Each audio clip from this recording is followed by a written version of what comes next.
Hey guys, Professor O'Kane here, and you know, I'm always on the lookout on how we can use easy material to create really brilliant sounds.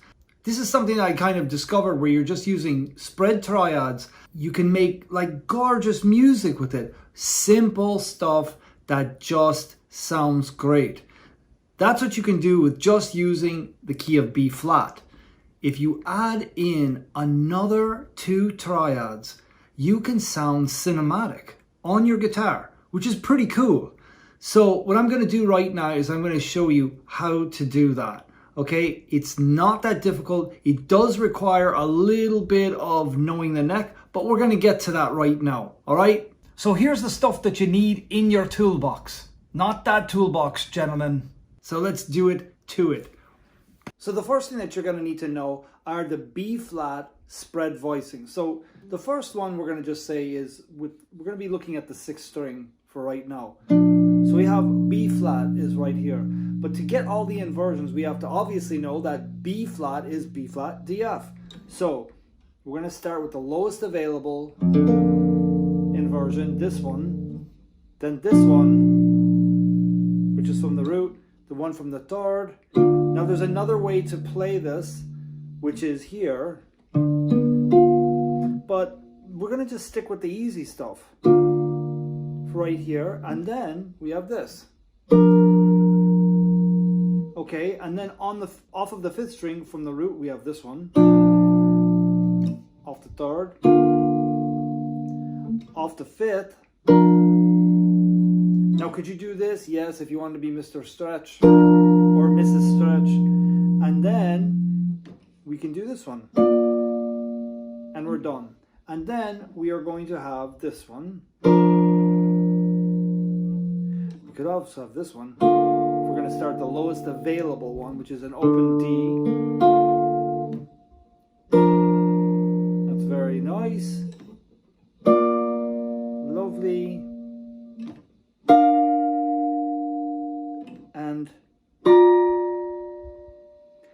now the other thing that you need to know is the B flat major scale. Now most people start learning this one, which I'm sure I don't have to tell any of ye.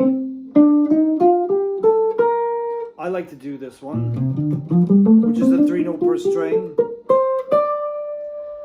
I do think that you should know that all over the neck. So believe it or not, right there, we have enough to make some really brilliant, lovely music. And the way I'm going to do that is only use the B flat triad. Now, I am going to use the B flat major scale to allow me to go melodically from triad to triad, triad inversion to triad inversion. Okay, so aside from just that scale, I'm just using B flat major triads. Now, you could argue that I am cheating.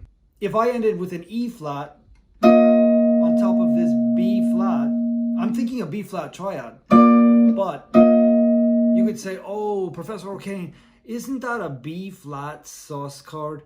Well, yeah, it is. But I'm not going to stay on that chord for too long. I'm always going to try and play major.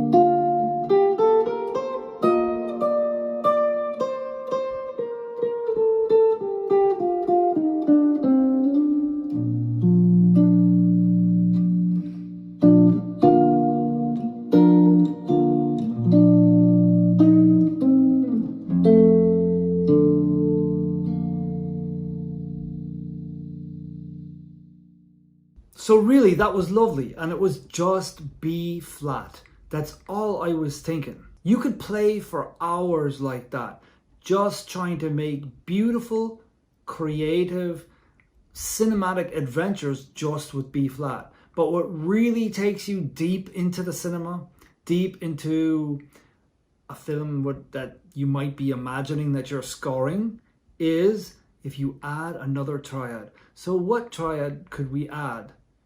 I'm thinking D flat major. So here are all the D flat major voicings that you need to know.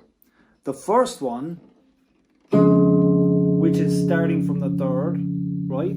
Then the fifth, and now we're up to the root.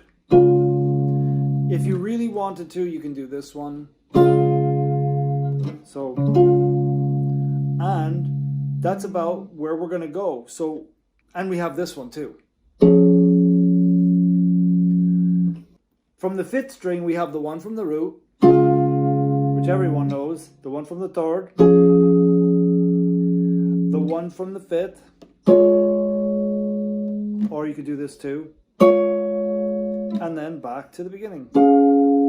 And now we have, starting on the 4th string, we have the one from the 3rd, which is here. Haha, almost played the wrong one. And then we have this. And this. It's a nice wee one right there. And if you really have the frets, can I get it?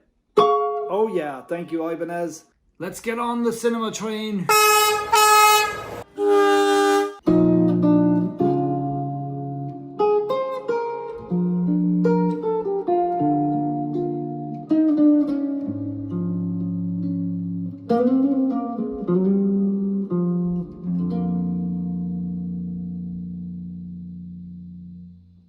So now I'm going to add one more triad into the whole mix, and that is the 4 chord, which is the E flat. So here are the E flat triads that you need to know. So we have the one from the 3rd, the one from the 5th, which can also be fingered like this, and we have the one from the root. We also have this one, the one from the 5th. We have the one from the root, and we have the one from the 3rd. On the 4th string, we have the one from the root, one from the 3rd, the one from the 5th.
So it takes a little bit of doing, and it takes a little bit of memorizing the chord shapes, but start simple, start slow, start with one key, B flat, then add D flat, work the B flat and the D flat, and then work B flat, D flat, and E flat all across the neck like I did in that last improvisation.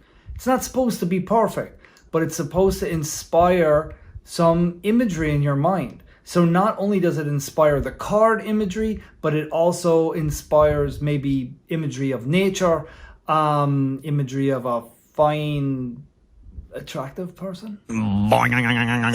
It gets you thinking outside the box. It shows you that you don't have to know a bunch of complicated stuff to make amazing music. So if you like this lesson, do me a favor, hit the subscribe, hit the bell, hit whatever you need to hit, boom, boom, and I'll see you on the next one. Thanks for joining me on this journey.